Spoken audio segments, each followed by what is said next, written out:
Today, we're going to be discussing label reading. It is really the foundation so that this will help you to make the right decisions. Not only is this program about losing weight, it's about eating healthy. And to eat healthy, you need to know what items to choose. So let's look at the food label. We're going to start where it says start here. That's a good point to start.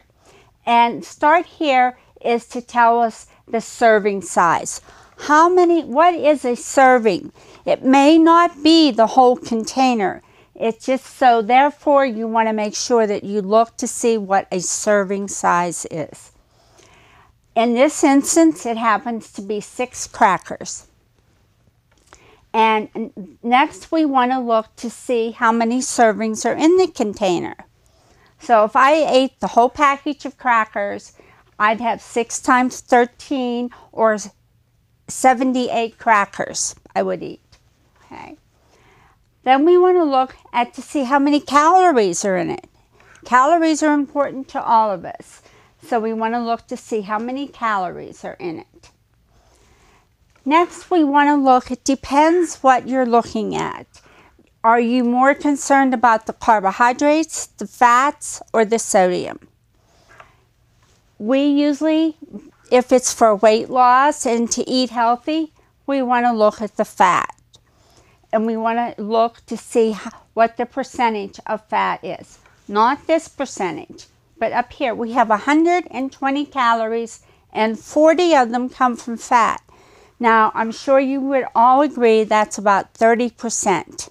So if we have 30% of the calories coming from fat, that's satisfactory. The American Heart Association, that's their recommendation, that we should stay within 30% or less per serving. So you can see there's a big difference here if you looked at this percentage. On this particular item, the fat, it says is 7, and we just worked it out and knew that it was 30. That's because these percentages are based on a 2,000 calorie diet, not on the particular diet that you're on.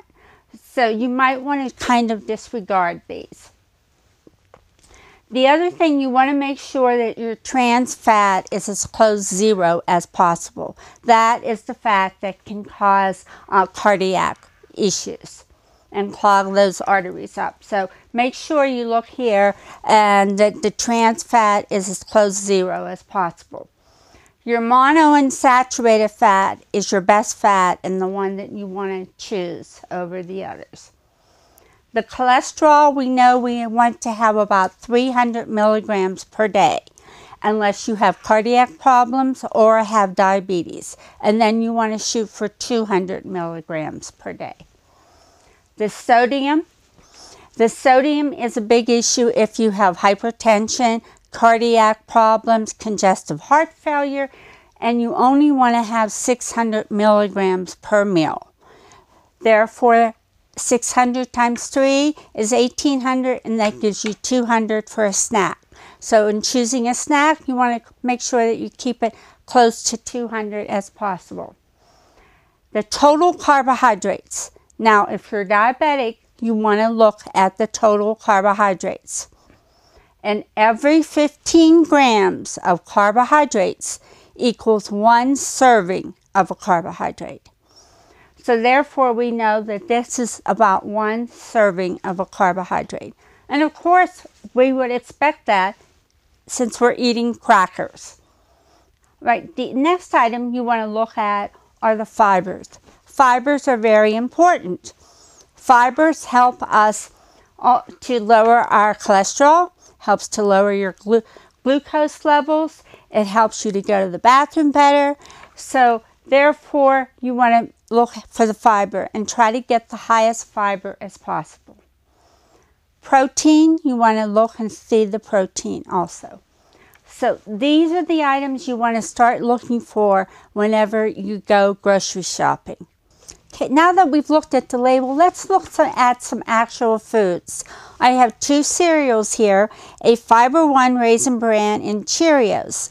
Now, the difference between them is basically the carbohydrates in these two cereals. One has 60 and the other one has about 36 grams of carbohydrates. But they're also over 200 milligrams in sodium. The next is the soup. We have a low sodium soup and a regular soup. One soup has 70 milligrams of sodium. The other one has 728. Big difference. Now we have the cottage cheese and the ricotta cheese. The reason I prefer the ricotta cheese is that it only has 50 milligrams of sodium in, where your cottage cheese has 250. Also, this has more protein than ricotta cheese. We have two fruits here. One fruit has 7 grams of carbohydrates per half cup. The other one has 24 grams of carbohydrates per half cup. So if you had this, you could eat the whole can for one serving or a half cup of this one. The reason I wanted to show you the two different oatmeals here, this is one that you might have to cook, but you could cook it at the beginning of the week and just nuke it in the microwave each day if you are in a rush. This one has no sodium in, and you get twice the amount of the oatmeal for less calories, and this one has over 200 milligrams of sodium in. Another thing that I would like to show you are, we have light potato chips, baked potato chips, and pretzels. And we would say, okay, we've always heard that pretzels are the better food. Well, let me tell you, there's 1,180 milligrams of sodium in this little bag. These two potato chips only have 20 in. So make sure you do read the label. You can see how important it is, and it will help you make better choices.